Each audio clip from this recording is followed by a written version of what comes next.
પરિસ્થિતિ છે। પથ્થરમારાથી લોકો ત્રાહિમામ પોકારી ઉઠ્યા છે।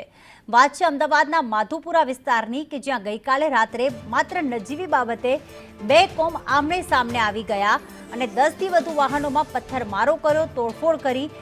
કેટલાય લોકો જે સામાન્ય લોકો છે જ્યાં બાબતમાં સંડોવાયેલા પણ ન હતા, સામેલ પણ ન હતા, તેમને પણ ઈજાઓ થઈ છે, જેના કારણે સ્થાનિકોમાં અત્યારે ભય ફેલાયો છે।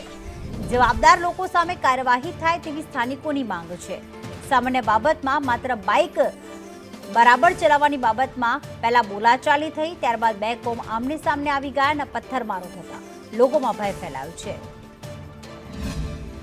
એટલે એક્સિડન્ટના લીધે એક છોકરાને એક્સિડન્ટ થયું હતું તો ત્યાં બોલાચાલી થઈ, પછી મારામારી થઈ, એના લીધે બનાવ બન્યો ત્યાં આગળ। વ્હીકલોને નુકસાન થયું છે એટલે એ લોકોની જે અમારો જે વ્હીકલો પડ્યા હતા તે અમારે તો બાજુની સોસાયટીમાં રહીએ છીએ, તે અમારા નુકસાનો થયા છે વધારે પડતા, અને એ લોકોને તો કશું એવું થયું નથી। અમદાવાદના માધુપુરામાં કોઈ અંગત બાબતને લઈને ગઈકાલે મોડી રાત્રે સામસામે પથ્થરમારાનો બનાવ બન્યો હતો। જો કે અનેક નિર્દોષોના વ્હીકલો છે તેમને પણ નુકસાન થયું હતું અને રહેણાંક વિસ્તાર છે એટલે લોકોના જીવને પણ જોખમ હોય તેવા તે થોડીક વાર માટે તો જીવ તેમના પણ તળિયે ચોંટી ગયા હતા।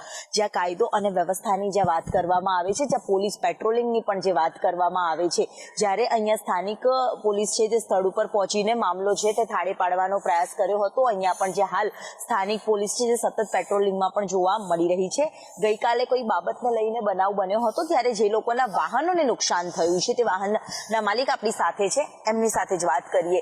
ગઈકાલનો રાતનો બનાવ હતો, શું બન્યું હતું, કેવા પ્રકારની કોઈ ઘટના બની? ગઈકાલે એટલા બધા આ બાજુથી પથ્થર ચાલુ થઈ ગયા, બરાબર, તો એમાં ગાડી કેટલી બધીના નુકસાન થયા અને કોઈ આવી નહીં શકતું, ગાડી લઈને કોઈ લઈને આવી જ નથી શકતું, ચાવી લઈને કઈ રીતના ભાગે માણસ, એટલી બુરી હાલત હતી અહીંયા। એટલે ઘણી બધી એવી ગાડીઓ છે, ઘણા બધા એવા વ્હીકલ્સ છે કે જેને નુકસાન થયું છે। અહીંયાથી સામે પણ જે પથ્થરમારાનો જે બનાવ બન્યો હતો કે એક પ્રાથમિક બાબત છે જે સામે આવી હતી કે કોઈ વાહન ચાલક અહીંયાથી બાઇક લઈને પસાર થતો હતો ને તે દરમિયાન તેને બાઇક ધીમું કરવાનું કહેવામાં આવતાની સાથે જ ઉગ્ર બોલાચાલી થઈ હતી અને અહીંયા જે વિરોધ છે તે થયો હતો અને તે બાદ પથ્થરમારાનો બનાવ બન્યો હતો। જો કે હાલ સમગ્ર મામલો ઠાળે પાડવા માટે સ્થાનિક પોલીસે રૂટ ઉપર સતત પેટ્રોલિંગ શરૂ કર્યું છે।